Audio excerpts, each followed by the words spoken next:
والصلاة والسلام على رسول الله سيدنا محمد بن عبد الله وعلى آله وصحبه ومن والاه لا حول ولا قوة إلا بالله. أما بعد، نوينا التعلم والتعليم والتذكر والتذكير والنفع والانتفاع والإفادة والاستفادة والحث على التمسك بكتاب الله وسنة رسوله والدعاء إلى الهدى والدلالة على الخير وابتغاء وجه مرضاته وحكمه وصوله سبحانه وتعالى إلى هدى النبي المصطفى محمد صلى الله عليه وسلم. الفاتحة. أعوذ بالله من الشيطان الرجيم. بسم الله الرحمن الرحيم. الحمد لله رب العالمين الرحمن الرحيم مالك يوم الدين. إياك نعبد وإياك نستعين. اهدنا الصراط المستقيم صراط الذين أنعمت عليهم غير المغضوب عليهم ولا الضالين. آمين. Para jemaah, Bapak Ibu yang dirahmati oleh Allah, alhamdulillah pada kesempatan pagi ini kita masih diberikan kesehatan oleh Allah, masih diberikan kesempatan untuk bisa melaksanakan sholat subuh berjamaah. Mudah-mudahan kita senantiasa istiqomahkan oleh Allah. Amin ya rabbal alamin. Jemaah Bapak Ibu yang dirahmati oleh Allah, pembahasan pada pagi ini adalah tentang pokok sholat yang tinggal bertahun-tahun. Jadi mungkin di antara kita, mungkin di zaman jahiliyah kita, di saat kita masih tidak ngerti atau alasan lainnya, mungkin di antara kita pernah meninggalkan sholat. Apakah itu seminggu, 2 minggu, 1 bulan, bahkan ada orang yang bisa meninggalkan sholat itu bertahun-tahun. Baru di usia 50 tahun dia sadar, kemudian bertaubat. Nah, yang jadi pertanyaan, ketika kita pernah meninggalkan sholat bertahun-tahun, apakah itu cukup dengan taubat, istighfar terus selesai, ataukah ada tanggungan bagi kita untuk mengkotok sholat yang bertahun-tahun? Kalau memang ada tanggungan untuk mengkotok sholat yang bertahun-tahun itu, bagaimana caranya? Nah, insya Allah yang akan dibahas pada kesempatan pagi ini adalah tentang masalah sholat yang pernah kita tinggal bertahun-tahun. Allahumma sholli ala sayyidina Muhammad. Sebelum masuk ke dalam pembahasan, review sedikit tentang definisi sholat. Bahwa sholat itu secara istilah ilmu fikih memiliki definisi aqwalun wa af'alun mahsusatun, ucapan-ucapan dan perbuatan-perbuatan tertentu. Muftatahatun bitakbir, yang dibuka dengan takbir, muftatahatun bitaslim, dan ditutup dengan salam. Artinya apa? Dalam sholat itu ada ucapan yang biasa kita kenal dengan rukun qauli, ada perbuatan yang biasa kita kenal dengan rukun fi'li. Dimana kalau rukun qauli memang harus kita ucapkan. Kalau tidak diucapkan, hanya menggerakkan bibir tanpa ada suara dan tidak terdengar oleh telinga kita, sholat tidak sah, tidak terpenuhi rukunnya. Kalau rukun fi'li itu perbuatan. Kalau rukuk, ya harus dengan gerakan rukuk. Kalau sujud, gerakan sujud dan seterusnya. Ada lagi satu tambahan, rukun qalbi. Kalau rukun qalbi itu dalam hati, yaitu niat. Karena tempatnya adalah dalam hati, dan yang wajib itu yang di hati, sedangkan itu hanya kesunahan. Itu definisi tentang sholat. Dalam kitab Fathul Mu'in itu dikatakan innama tajibul maktubatu ay salawatul khamsu ala kulli muslimin mukallafin ay balighin aqilin zakarin aw ghairihi tahirin. Jadi kewajiban melaksanakan sholat wajib 5 waktu itu dibebankan kepada setiap muslim. Jadi yang pertama yang punya kewajiban untuk melaksanakan sholat 5 waktu muslim. Artinya apa? Non muslim tidak ada kewajiban untuk sholat. Cuma kalau dia masih dalam kekafirannya ketika sampai dia meninggal, maka dia akan celaka nanti di akhirat. Yang kedua adalah mukallaf. Mukallaf nanti akan ada pembahasan. Sebenarnya ada 4 tanda-tanda mukallaf. Cuma yang disebutkan dalam kitab Fathul Mu'in ini cuma 2, yaitu balik dan berakal. Artinya apa? Orang yang sudah balik wajib sholat. Orang yang sudah berakal alias normal jiwanya wajib sholat. Makanya yang perlu kita ketahui tentang balik itu, apalagi kalau kita punya anak putri, tentang masalah haid, minimal harus tahu. Misalkan ada wanita keluar darah usia 7 tahun. Coba bapak-bapak dan ibu-ibu, kita pancing dikit tentang masalah haid. Ada wanita usia 7 tahun keluar darah, apakah haid atau tidak? Alasannya kenapa? Halo? Saya ulangi lagi, harus kompak, ini kayaknya sudah ngantuk. Ada wanita usia 7 tahun keluar darah, apakah termasuk haid atau tidak? Tidak. Kenapa? Minimal wanita haid usianya 9 tahun. Kalau tidak sampai 9 tahun berarti bukan darah haid, itu adalah darah penyakit. Istilahnya darah istihadah. Jadi minimal berapa Pak? 9 tahun. Ibu-ibu harus diperhatikan, 9 tahun. Nah sekarang ada wanita usia 10 tahun keluar darah, pertanyaannya haid atau tidak? Haid atau tidak? Belum tentu, karena minimal haid 24 jam. Kalau cuma keluarnya 3 jam tidak sampai haid. Tapi kalau 24 jam, 1 hari 1 malam, 2 hari 3 hari, bisa jadi haid. Coba sekali lagi pertanyaannya, ada wanita usia 11 tahun keluar darah selama 4 hari, haid atau tidak? Belum tentu juga. Dilihat tempat keluarnya. Kalau keluarnya di hidung itu namanya mimisan ya.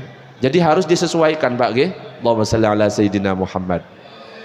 Makanya kalau kita melihat orang kok dia tidak sholat, jangan keburu suudzon. Kita lihat, oh jangan-jangan dia belum balik. Kalau belum balik berarti tidak ada kewajiban sholat. Loh Ustadz, dia punya anak 3. Oh jangan-jangan gila. Nah ya, karena apa? Orang gila tidak ada kewajiban sholat. Bahkan kalau ditanya orang gila, Pak, Bu, kira-kira nanti di akhirat masuk surga atau neraka? Surga. Kenapa? Orang gila tidak dapat beban kewajiban sholat dan kewajiban-kewajiban yang lain. Bahkan seandainya melakukan maksiat, aman tidak ditulis. Kenapa? Akalnya tidak sempurna.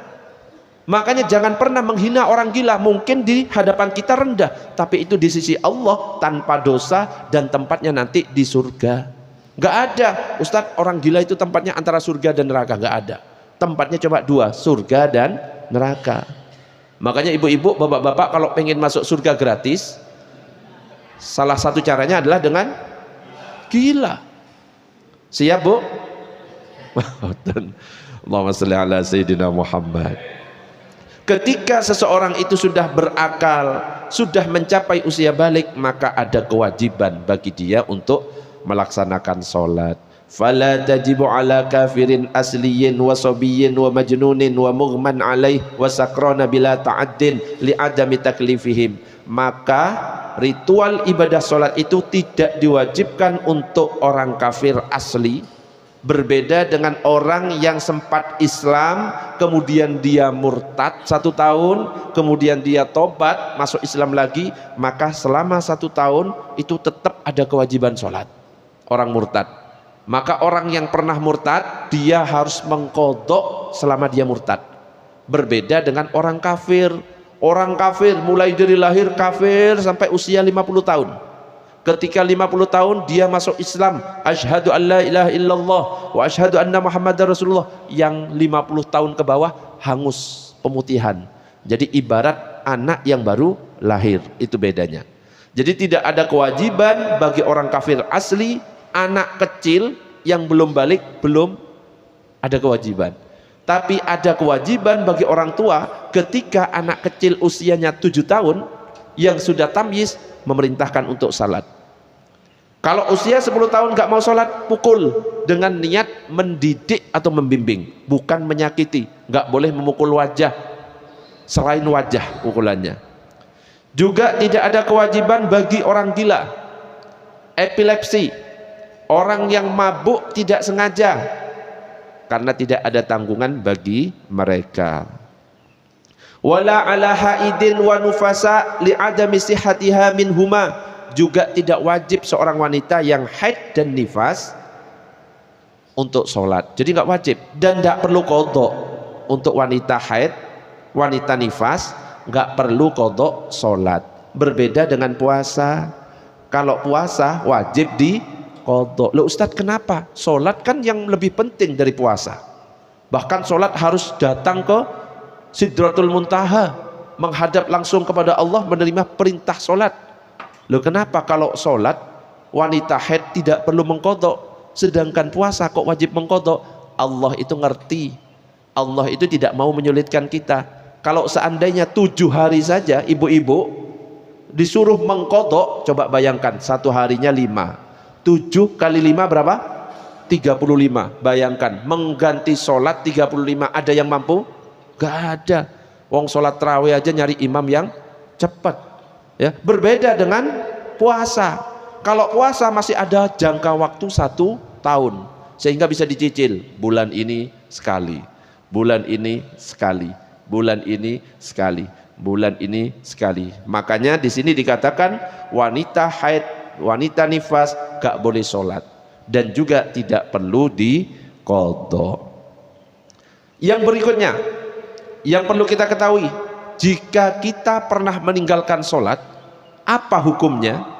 Ternyata dalam kitab Fathul Qorib itu dikatakan ahaduhuma ayyat rukaha wa huwa mukallafun ghairu mu'taqidin liwujubiha fa hukmuhu ayyarikilaha hukmul murtad. Seorang yang meninggalkan sholat dan dia adalah orang mukallaf, dia mukallaf, sudah berakal, sudah balik, dan dia meninggalkan sholat dengan keyakinan sholat ini gak wajib buat saya wis nyampe ke Allah, jadi gak perlu sholat, gak ada sholat-sholatan buat saya. Itu langsung murtad kalau ada orang yang seperti itu. Hati-hati kalau misalkan membuat main-main masalah sholat, wis gak wajib buat sholat, sholat itu nomor 2. Ya benar, memang sholat nomor berapa? Nomor 2, nomor 1-nya syahadat. Kalau niatnya meremehkan, dosa itu. Sholat nomor 2, ayo sholat nomor 2. Hati-hati, Allah ngerti niat kita, niatnya apa seperti itu. Jadi kalau sampai ada keyakinan dalam hati bahwa sholat itu tidak wajib bagi kita, murtad kita itu. Berbeda dengan yang kedua, wasani ayyatrukaha kaslan hatta yakhruja waqtuha hala kaunihi mu'taqidan liwujubiha fayustatabuh. Yang kedua, ada orang meninggalkan sholat tapi dalam dirinya masih yakin sholat ini wajib buat saya, cuma saya malas, cuma saya sibuk.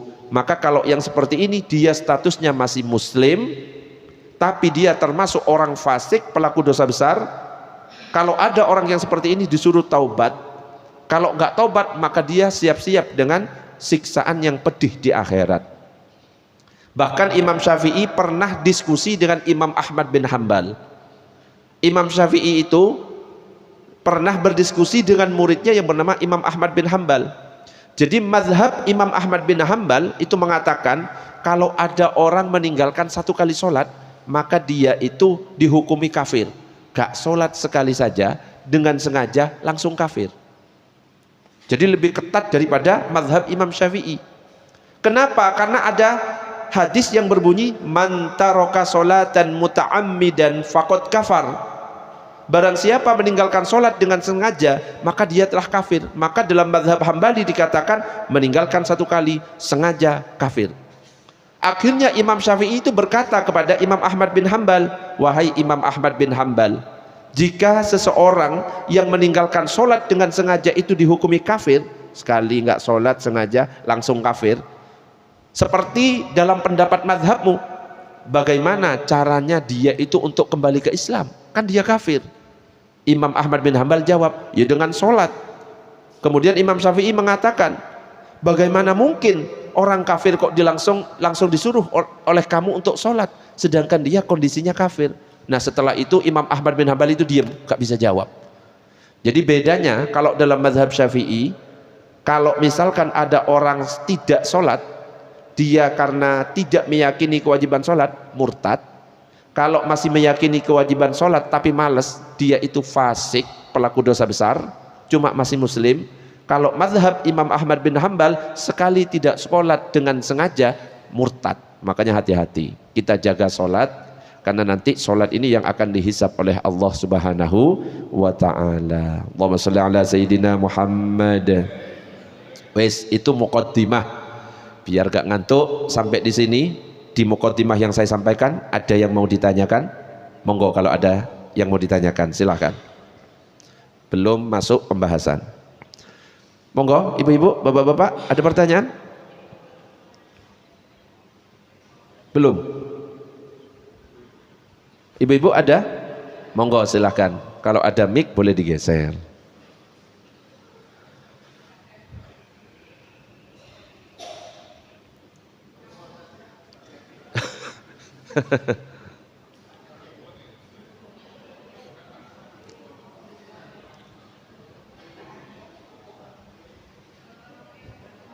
Nggih, monggo.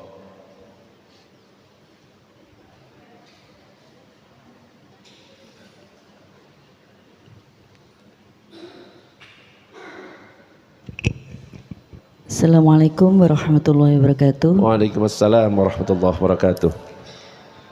Izin bertanya Ustadz, tadi panjenengan bilang katanya orang gila itu masuk surga nggih? Kalau gilanya misalnya ini sekitar dari lahir sampai umur 40 itu ndak gila. Terus 40 gila itu apakah yang dulu dihisap atau bagaimana, atau langsung masuk surga? Ya. Kayaknya ibu ini penasarannya. Inggih, penasaran Ustaz. Penasaran, jangan-jangan bercita-cita. Ya, paham. Jadi gila yang membuat dia nanti selamat di akhirat, lahir dalam keadaan gila dan dia mati dalam keadaan gila, full 100% gila. Kalau misalkan di awal lahirnya dia itu masih sehat, 40 tahun sehat, kemudian nyalek, gagal, gila, nah ya, selama 40 tahun itu akan dihisap oleh Allah. Kenapa? 40 tahun sadar, 40 tahun dia normal, akal masih berfungsi. Sedangkan 40 tahun kemudian ke atas, karena dia sudah gila, itu yang tidak dihisap. Jadi yang langsung masuk surga itu lahirnya gila, terus matinya gila. Jadi kalau sempat dia sadar, maka yang sadar itulah yang akan dihisap. Makanya pernah saya sampaikan, kalau ada orang yang sakit, meskipun dia sekarat, tapi akal masih berfungsi, bukan berarti gugur kewajiban sholatnya. Tetap wajib sholat dengan cara semampu dia. Sholli qa'iman, sholatlah dengan berdiri. Fa in lam tastati fa qa'idan, kalau enggak mampu berdiri dengan duduk. Fa in lam tastati fa ala jambin, kalau enggak mampu duduk maka dengan cara berbaring. Kalau enggak mampu berbaring dengan telentang, kepala di timur, kaki di barat tapi agak diangkat. Kalau tidak mampu dengan isyarat. Ustadz bisanya cuma isyarat gerak mata, dengan gerak mata. Ustadz mata juga enggak bergerak, cuma bisa hati membayangkan, bayangkan dengan hati. Baru kalau enggak bisa semuanya baru disolatkan. Makanya kalau ada yang sempat gak sholat keluarga kita, lo diingat-ingat berapa hari dia tidak sholat, ada kewajiban bagi keluarganya mengkodokkan sholatnya. Atau kalau misalkan tidak mau mengkodokkan, bayarkan fidyah tiap satu sholat satu mud. Memang ada pendapat yang mengatakan gak usah dikodoi, gak usah dibayari fidyah, tapi kasihan nanti dia akan bertanggung jawab di hadapan Allah. Ada lagi pertanyaan? Monggo. Nyon sewu Ustaz, bertanya lagi. Berarti kalau misalnya 40, misalnya gilanya itu usia 40. Terus dia dikasih oleh Allah itu usia qadarullah panjang umur misalnya sampai 60 tahun. Nah, 40 ke 60 itu apa dianggap berarti dia itu seperti orang sudah meninggal? Kemudian kalau misalnya dia punya hutang sholat, tapi dia kan kondisi gila itu, apakah anak-anaknya itu juga punya kewajiban untuk mengkodokkan sholatnya seperti itu? Terima kasih. Oke. Jadi kalau misalkan gila di usia 40, terus misalkan dia itu sampai 60 tahun, namanya gila, dia kan Ya nggak ngerti masalah utangnya yang dulu, betul gitu Ki? Apakah nanti akan diqodoi oleh keluarganya? Ya, nanti akan diqodoi oleh keluarganya di saat dia meninggal. Jadi kalau masih hidup belum wajib diqodoi. Kenapa? Bisa jadi mungkin di usia 50 tahun dia sembuh dari gilanya, sehingga dia wajib mengqodok di saat usia usia balik sampai 40 tahun, di saat dia sadar di tahun-tahun sebelumnya. Jadi orang boleh mengqodokkan sholat seseorang ketika orang itu sudah meninggal. Kalau masih hidup tidak. Karena orang gila kan kita nggak ngerti. Ustadz ini kan gilanya usia 40 tahun, umurnya panjang sampai 60 tahun. Bisa jadi Allah nanti menghendaki usia 50 tahun dia sembuh, maka di waktu sembuh dia wajib mengqodok yang dulu itu. Kalau saat gila tidak wajib diqodok. Kenapa? Dia tidak mukallaf, akalnya tidak berfungsi. Gitu Bu Ki? Itu Ustadz, maaf ya Ustadz, satu lagi. Kalau misalnya itu kan gila itu apakah suatu ujian untuk dia, dan kadang orang gila itu kan banyak yang mencaci ya Ustadz ya, ada yang diolok-olok gitu. Apakah itu juga mengurangi dosanya atau bagaimana? Ya, semua yang terjadi kepada kita itu ujian dari Allah, ya, ujian, atau bisa jadi adab lah ya, siksa. Ada kalanya itu ujian. Kalau bagi orang yang beriman itu ujian. Makanya ketika misalkan menimpa kepada kita sesuatu yang menyakitkan atau musibah, jangan ngeluh. Justru katakan alhamdulillah ala kulli hal. Segala puji bagi Allah dalam segala keadaan. Harusnya mengatakan gitu.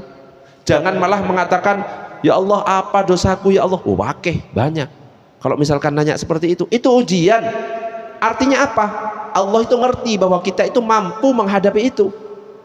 Dan Allah itu pengen kita itu derajatnya diangkat oleh Allah. Makanya diberi ujian. Ibaratnya anak kelas 1 SD ingin naik ke menjadi anak kelas 2 SD, dia itu harus mengikuti ujian. Dia mengerjakan soal-soal. Ketika dia lulus ujian, diangkat menjadi anak kelas 2. Begitu juga seseorang, ada orang yang awalnya normal-normal tiba-tiba gila. Ya ujian dari Allah. Ya sudah, nikmati saja. Mungkin itu yang terbaik dari Allah. Kenapa? Hal yang terjadi kepada kita itu yang terbaik. Ya bisa jadi kalau misalkan dia tidak digilakan, maksiatnya tambah banyak. Bisa jadi seperti itu. Dan ketika kita melihat orang gila, jangan sampai mencaci. Kenapa? Kalau kita mencaci orang gila, apakah dosa-dosanya dihapus? Ya jelas. Dosa-dosa di saat dia sadar akan dihapus. Dulu sebelum gila, dihapus. Ketika kita mencaci orang, itu secara tidak langsung dosa yang kita caci, yang kita ghibai itu dihapus, dipindah kepada kita.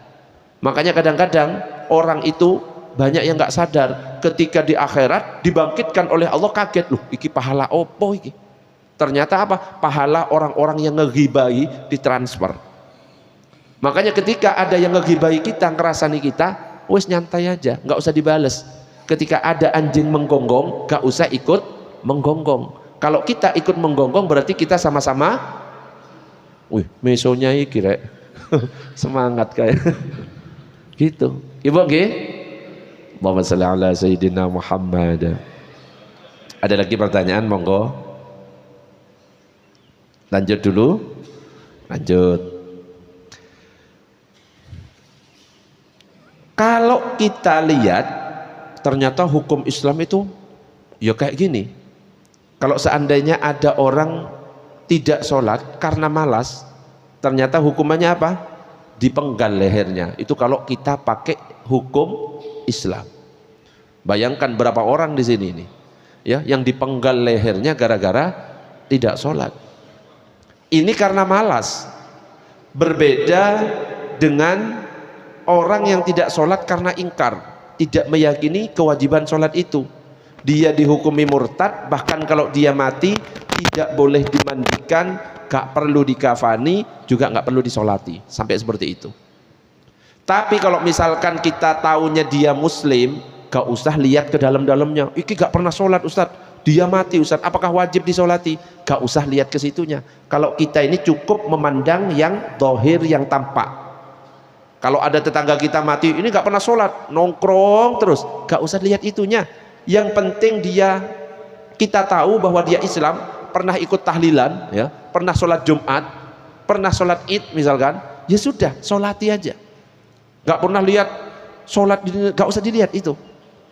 Jadi cukup melihat dohir yang tampak. Kalau dia Islam, ya kita sholati. Insya Allah kalau Islam, diceklah KTP-nya minimal.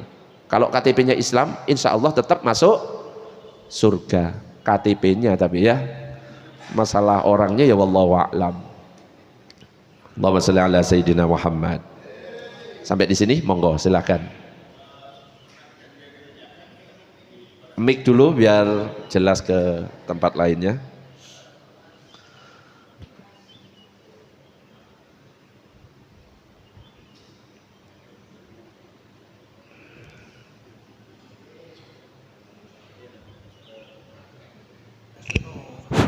Iya, ini kejadian real yang saya alami di kampung saya waktu saya ada di Surabaya. Ada satu keluarga itu Kristen, kemudian ibunya dari keluarga itu Muslim. Ya, tetap yang saya tahu pada saat itu saya masih kecil, masih SD, itu kita tahu semua bahwa ibunya itu sholat ke masjid. Kemudian karena usia sekitar 70-75 dia tidak bisa sholat, tidak bisa ke masjid. Setelah itu meninggal, sempat terjadi chaos, mungkin mau itu sudah mau itu, karena dari pihak keluarga menganggap dia sudah Kristen, tapi kita menganggap dia pernah sholat.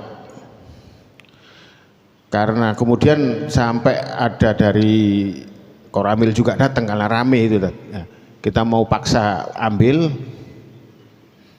tapi karena pokoknya toleransi, akhirnya hanya kita sholat gaib saja, tapi kan tidak dikafani dan tidak dimandikan. Itu gimana untuk kita yang tahu begitu? Ya. Misalkan ada orang tua Islam, anak-anaknya non Muslim, kemudian orang tuanya meninggal. Tentunya kan dalam berwarga, bermasyarakat, kan di situ ada ketua RT. RT kan punya data, ini Islam atau tidak. Maka yang didatangkan pertama, ya jangan sembarangan pas tiba-tiba datang. Boleh datang tapi bersama dengan ketua RT untuk menanyakan baik-baik.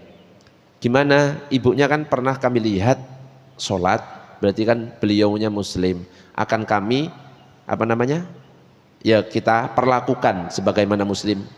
Dibolehkan atau tidak? Kalau seandainya tidak dibolehkan, loh ini sudah non Muslim, ya kan kita nggak tahu juga. Nah kalau kita yakinnya dia Muslim, boleh dengan sholat gaib. Masalah nanti perlakuannya, apakah dia nanti tidak dikafani dan lain sebagainya. Banyak orang meninggal tidak dikafani, orang yang kecelakaan tenggelam ya meninggal gak dikafani. Insya Allah ya tetap ya kalau dia Muslim, karena mungkin dari keluarganya yang nggak mau, kan nggak bisa dipaksa, apalagi persaksian dari keluarganya dia ini sudah non Muslim, kita kan nggak bisa ngelak lagi ya, mau Pak RT dan lain sebagainya. Kalau sudah keluarga mengatakan seperti itu padahal sebenarnya dia Muslim, ya sudah, kita tinggal mendoakan saja, kita sholat gaib sesuai dengan pengetahuan kita karena dia ya Muslim. Masalah nanti ke belakangnya, insya Allah kalau memang dia Muslim tetap akan selamat meskipun tidak dikafani dan lain sebagainya. Gitu, insya Allah seperti itu. Wallahu a'lam bishawab. Ada lagi pertanyaan? Belum? Kita lanjut. Allahumma shalli ala sayyidina Muhammad. Sekarang kita masuk ke qadha salat yang ditinggal. Jadi dalam hadis yang diriwayatkan oleh Imam Bukhari dan Imam Muslim itu dikatakan, man nama an salatin aw nasiyaha falyusalliha idza dzakaraha la kafarata laha illa dzalik. Barang siapa yang meninggalkan salat karena tertidur atau lupa, maka hendaknya dia melakukan salat setelah ingat dan tidak ada kafarat atau pengganti selain itu. Jadi salat fardu yang tidak dilaksanakan pada waktunya, baik karena ketiduran atau lupa, harus diganti pada waktu yang lain segera setelah dia ingat. Jadi uzur salat itu ada dua, tidur dan lupa.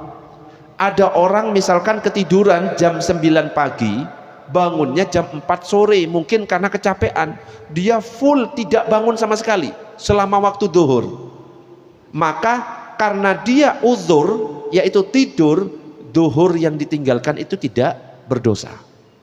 Tapi kalau dia sempat bangun jam 2 siang, dia bangun, minum, tidur lagi, dia dosa. Tapi kalau jam 9 full, bangunnya baru jam 4, sholat duhur yang ditinggal tidak dosa, cuma dia wajib mengganti, mengqadha sholat itu, dan yang dikerjakan caranya adalah sesuai dengan tertibnya sholat, itu afdolnya. Duhur kerjakan terlebih dahulu niat qadha, yang berikutnya adalah asar. Jadi nggak dosa kalau memang benar-benar tidur. Berbeda dengan orang yang tidurnya jam 1 siang, sudah masuk waktu duhur, dia sudah ada kewajiban sholat, tak tidur, bablas jam 4, maka dia itu berdosa. Kenapa? Dia melewatkan sholat duhur. Meskipun berdosa tetap wajib mengqadha. Ketika bangun, duhur qadha terlebih dahulu, baru asar. Begitu juga dengan orang yang lupa. Mungkin karena ada kegiatan dari maghrib terus sampai jam 12 langsung tidur, baru ingat besoknya waktu duhur, loh isya kayaknya belum sholat. Tidak dosa kalau benar-benar lupa. Yang berdosa itu kalau pura-pura lupa. Pura-pura lupa, loh iya gak bisa. Dan Allah maha tahu tentang ini. Kalau benar-benar lupa gak dosa. Lalu saya pernah kejadian, biasanya kalau saya ceramah di mana-mana, isya itu pasti saya sudah sholat. Lah ini suatu kejadian, minta jam 7:30 tet ceramah. Saya perjalanan maghrib, nyampe di masjid itu kebetulan Surabaya, langsung naik ceramah. Selesai jam 9-an, habis itu pulang, nyampe di rumah jam 11-an, langsung tidur. Waktu sholat asar kayak nggak sholat isya gitu loh. Itu ustadz itu loh ya, nggak sholat isya, tapi karena lupa beneran, bukan disengaja. Lu ya gak sholat. Apakah dosa saya meninggalkan sholat isya karena lupa kemarin? Tidak dosa. Tapi ketika kita ingat langsung Allahu Akbar, lintaskan, saya mengqadha sholat isya, karena mengqadha sholat isya fardhu karena Allah Ta'ala, maka tidak berdosa kalau memang uzurnya dua, yaitu tidur dan lupa. Kalau yang uzur saja, yang lupa dan tertidur saja wajib mengqadha, apalagi bagi yang sengaja meninggalkan, itu lebih wajib lagi untuk diqadha. Ada hadis lagi, idza raqada ahadukum anis sholati aw ghafala anha falyusalliha idza dzakaraha. Apabila salah seorang dari kalian tertidur hingga luput dari mengerjakan satu sholat atau dia lupa, hendaklah dia menunaikan sholat tersebut ketika dia ingat. Jadi berdasarkan dua hadis yang saya baca tadi, mayoritas jumhur ulama fikih dari keempat mazhab berpendapat wajib mengqadha sholat, karena meninggalkan sholat itu dosa dan mengqadha itu hukumnya wajib. Dan sangat dianjurkan istighfar yang banyak, bertaubat dan memperbanyak sholat-sholat sunnah juga. Itu tentang hadis bahwa kita wajib mengqadha sholat. Pertanyaannya, apakah Nabi pernah mengqadha sholat?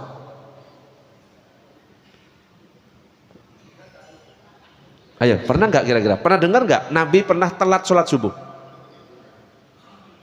Nabi itu pernah telat sholat subuh.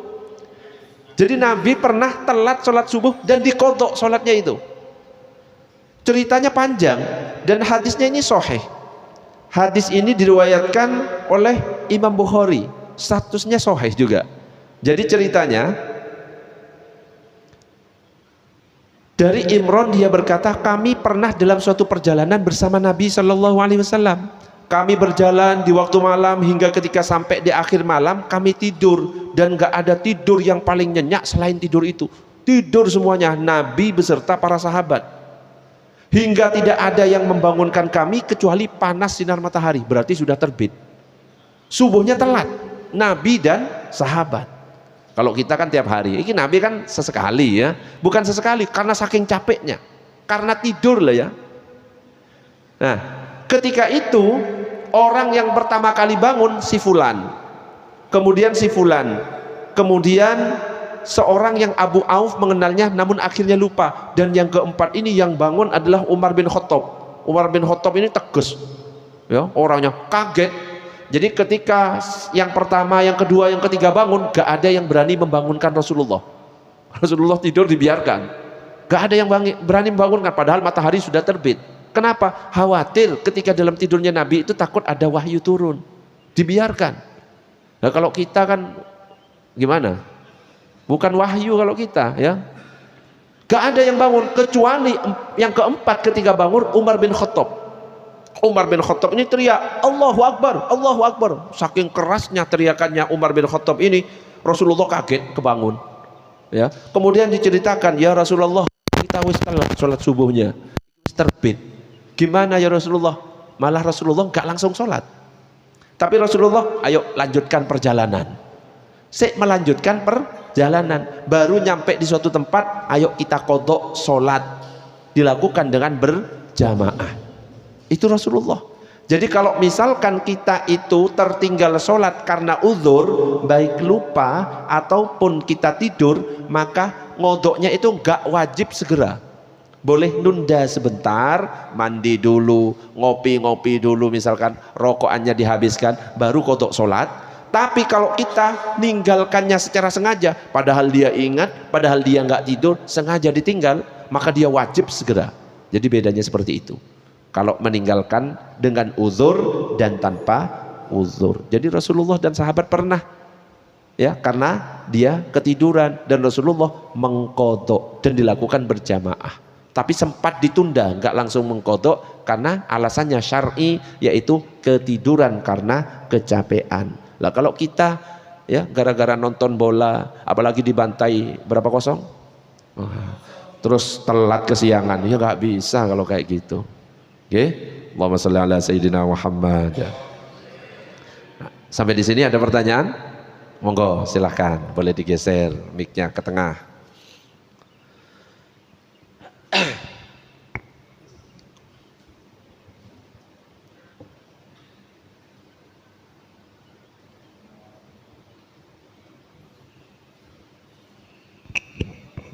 Assalamualaikum warahmatullahi wabarakatuh. Waalaikumsalam warahmatullahi wabarakatuh. Saya bertanya tentang seputar sholat yang posisi ketiduran dan sholat yang ditinggalkan. Misalnya kita itu melihat, katakanlah dalam rumah tangga anak-anak kita, ya, kita tidak tahu anak ini tadi belum sholat subuh, katakan ya, sampai siang belum bangun. Sedangkan tidur itu kan karunia nikmat dari Allah, Pak, ya, Ustaz, ya. Dan juga kalau bangun itu yang membangunkan juga Allah Ta'ala. Yang menjadi pertanyaan saya, kita yang sudah bangun, apakah kita itu berkewajiban untuk membangunkan anak yang sedang tidur itu, ya, ataukah tidak? Dan saya bertanya yang kedua, dulu itu saya itu samar-samar mendengar gini, Ustaz. Apabila ada orang sholat atau melakukan sholat 2 rakaat, entah itu sholat mutlak atau tatalah sholat apa yang dikerjakan setelah sholat Jumat, terakhir sholat Jumat pada sholat setelah dikerjakan setelah sholat Jumat terakhir di bulan Ramadan, dan katanya kan itu bisa menghapus dosa-dosa yang ditinggalkan Puluhan tahun qadha. Iya. Yang beri pertanyaan saya, apakah itu hadis atau sekedar perkataan ulama atau sekedar ijtihad seseorang? Terima kasih, Dad. Assalamualaikum warahmatullahi wabarakatuh. Waalaikumsalam warahmatullahi wabarakatuh. Yang pertama adalah ketika kita melihat anak tidur di saat subuh dan kita nggak tahu apakah dia sudah sholat subuh atau tidak, apakah wajib bagi kita membangunkan? Wajib, kita sebagai orang tua. Meskipun tidur itu dari Allah, ya, tetap wajib. Minimal ditanyakan, sudah sholat belum? Itu sebagai bentuk tanggung jawab kita sebagai orang tua kepada anak. Yang kedua adalah tentang sholat yang dilakukan di hari Jumat terakhir bulan Ramadan, yang katanya bisa mengqadha sholat bertahun-tahun yang pernah kita tinggalkan. Apakah itu hadis? Itu hadis maudhu alias palsu. Meskipun banyak beredar, sholat 4 rakaat bisa mengganti bertahun-tahun. Itu pernah saya share kalau nggak salah. Saya share. Ada nggak yang dapat share-sharannya saya? Pernah saya share, namanya sholat kafarat. Meskipun ada yang menyampaikan dari kiai dan lain sebagainya, itu disebutkan dalam kitab Fathul Mu'in, Syekh Zainuddin Al-Malibari, beliau mengatakan itu hadisnya palsu. Kalau itu dilakukan bid'ah mungkaroh. Itu sudah saya tulis setiap akhir Ramadan di Facebook saya berdasarkan dalil-dalil. Dan pernah dikonfirmasi oleh Ustadz Ma'ruf Qosin. Ini Ketua Aswaja NU Center Jawa Timur. Pernah langsung, karena ini amalan dari habaib. Ya, amalan dari para habaib. Pernah dikonfirmasi beberapa para habaib, dan itu sebenarnya bukan amalan yang wajib yang perlu disampaikan kepada orang awam. Kenapa? Kalau itu disampaikan kepada orang awam nanti seenaknya, nanti sholatnya di hari Jumat terakhir aja, nanti bisa mengkodok bertahun-tahun. Tidak, itu sebenarnya amaliyah khusus orang-orang tarim di Hadramaut, ya, dan itu bukan untuk mengkodok sholat-sholat yang bertahun-tahun, tapi untuk sholat sunnah mutlak kebiasaan mereka, dan itu tidak untuk disampaikan. Yang jadi masalah itu disampaikan oleh orang-orang yang nggak bertanggung jawab, sehingga di media sosial itu mesti kalau sudah Jumat terakhir banyak share-sharean seperti itu. Dan itu katanya Syekh Zainuddin Al-Malibari hukumnya bid'ah mungkaroh. Karena apa? Hadisnya adalah hadis maudhu. Jadi kalau ada seperti itu dilewati, gak usah diamalkan dan tidak bisa diamalkan. Untuk nanti yang butuh penjelasan tentang dalil-dalil dari para ulama plus hadis-hadisnya, nanti bisa WA saya, nanti saya share ulang, ya. Itu sudah pernah saya bahas dan pernah saya share ke Pak Abu. Pak Abu itu sempat nanya, ya. Kemudian mungkin sudah di-share ke sebagian jamaah, ya. Itu. Gitu Pak G. Itu hadisnya maudhu itu. Dan itu dalam kitab Fathul Mu'in. Kitab yang biasanya dikaji oleh mazhab Syafi'i. Jangan diamalkan. Allahumma shalli ala sayyidina Muhammad. Ada lagi pertanyaan?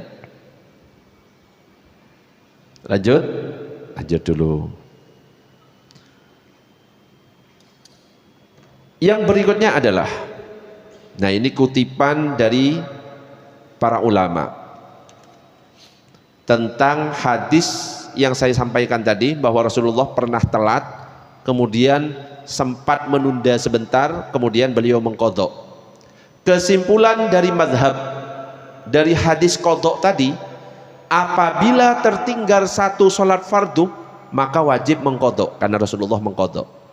Apabila tertinggal sholat karena uzur, karena ketiduran, maka disunnahkan mengqadha segera. Jadi cuma sunnah mengqadha segera. Tapi boleh mengakhirkan qadha, boleh nunda sebentar baru qadha.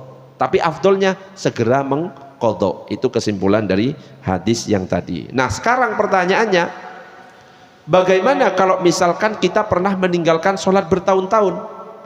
Ada dua pendapat di sini.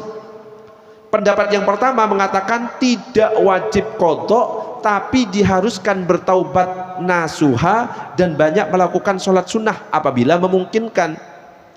Tapi pendapat ini bukan pendapat dari imam mazhab. Ini adalah pendapat dari Ibnu Hazm dan Ibnu Taimiyah dan Ibnul Qayyim yang biasanya dipraktekkan oleh teman-teman salafi.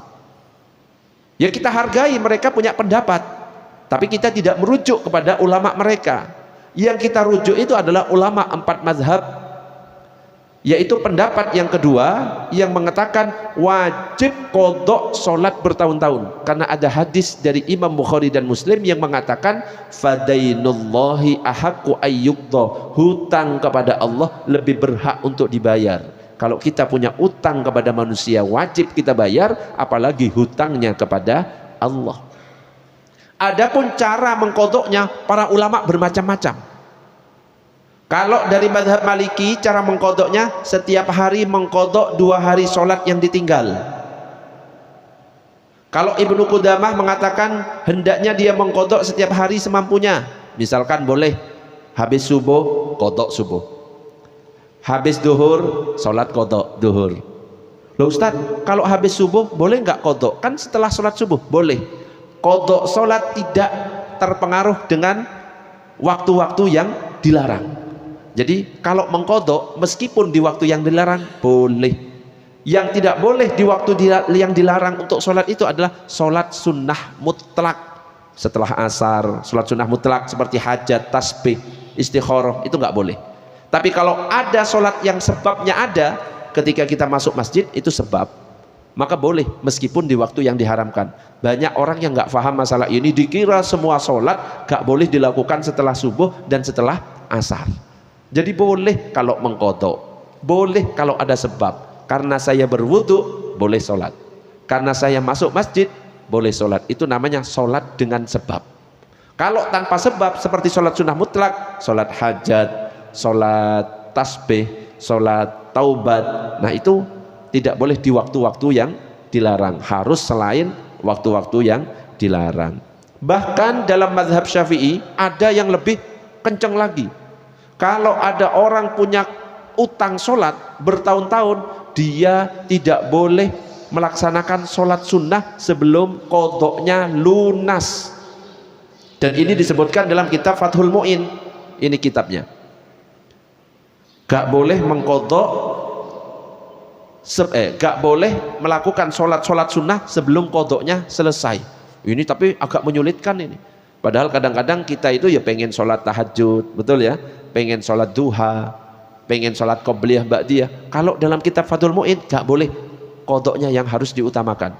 Jangan mendahulukan yang sunnah daripada yang wajib, tapi yang wajibnya harus didahulukan. Cuma ada ulama yang lain yang berpendapat boleh-boleh saja dia sholat sunnah, duha, qobliyah ba'diyah, yang penting ada keinginan untuk mengkodok dengan cara mencicil. Nah kita itu pakai pendapat yang gampang, gak usah yang susah kayak tadi, repot nanti. Dan ini seperti yang dikutip dalam kitab Bughyatul Mustarsidin yang disampaikan oleh Al-Habib Abdullah Al-Haddad. Pokoknya kita kodok ada niat untuk mengganti sesuai dengan kemampuan. Boleh dengan cara yang saya sampaikan tadi. Sehari sholatnya double. Habis sholat duhur kodok, habis sholat asar kodok, berlangsung sampai utang kita lunas. Misalkan utang kita setahun, sholatnya 2 kali selama setahun. Ustadz, yang jadi masalah saya nggak tahu berapa tahun sholat yang pernah kita tinggalkan. Dikira-kira kayaknya saya nggak sholat ini mulai dari kuliah, semester 1 nggak sholat, baru semester 2 karena mau tugas akhir saya sholat biar dapat petunjuk dari Allah. Oh ini sekitar 7 semester. Dihitung itu berapa, kemudian diyakini yowes kira-kira segini, sholat 2 kali selama 7 semester, maka selesai sholat kita, terbayar sholat kita. Ustadz, di tengah perjalanan mengkodok mati orang ini Ustadz, gimana? Insya Allah kalau ada niat mengkodok, innamal a'malu bin niat wa innamal likulli imri'in ma nawa, sesuai dengan yang diniatkan itu. Dia sudah ada niat kodok, insya Allah sudah mendapatkan ampunan dari Allah. Yang repot itu dia tidak punya niat mengkodok, punya utang, itu nanti tanggungannya di hadapan Allah sangat berat. Allahumma shalli ala sayyidina Muhammad. Oke, ini penjelasan terakhir. Ada pertanyaan sampai di sini sebelum diakhiri? Monggo, monggo Mbah, silakan Mbah. Mic-nya boleh geser di pojok.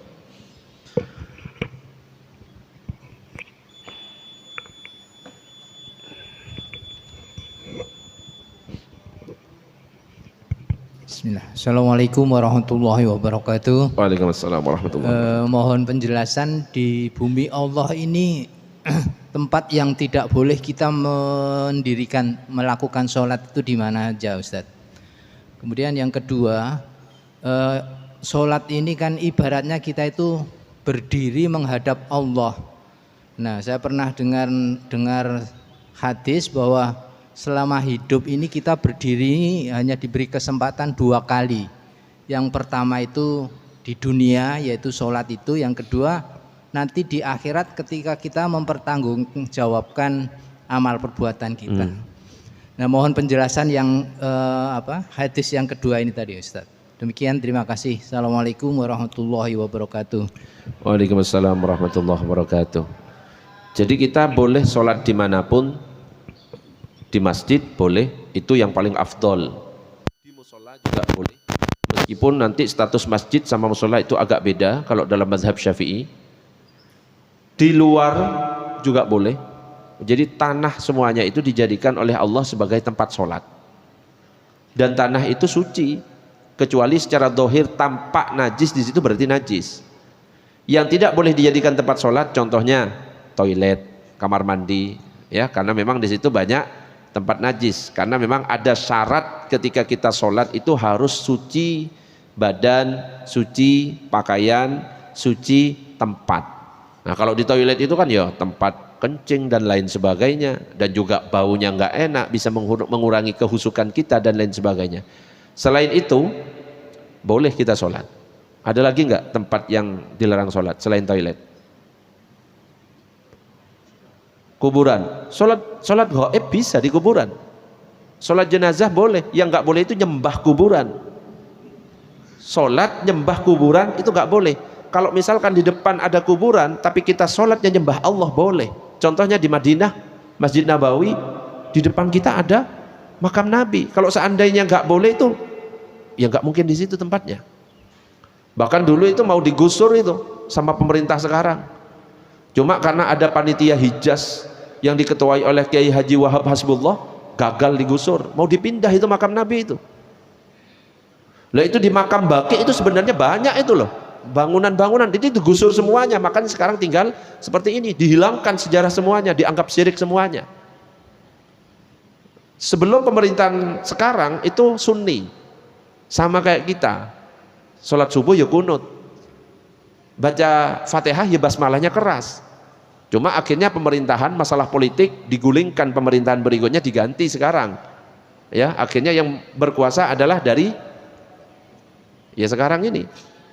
Kemudian kebetulan condongnya ke madhab Hambali, makanya yang dipraktekkan di sana itu madhab Hambali, bukan madhab Syafi'i lagi.